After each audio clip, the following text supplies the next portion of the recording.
линията на топката в момента на подаването. 2-1 за Ливърпул. И страхотна работа на Салах. Страхотна работа на Салах. Ето това е нещо, което трябва да бъде оценено в играта на Мохамед Салах. Той създава ситуациите, а не е само на върха им. Със сигурност.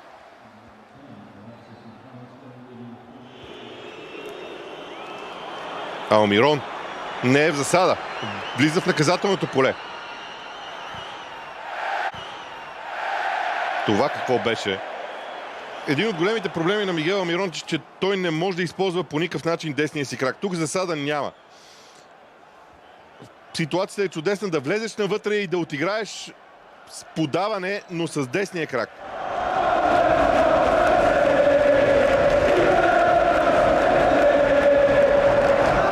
Като качество в играта.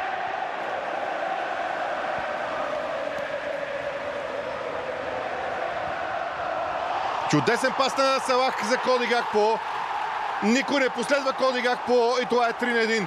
Още веднъж илюстрация на новата роля на Салах в Ливърпул.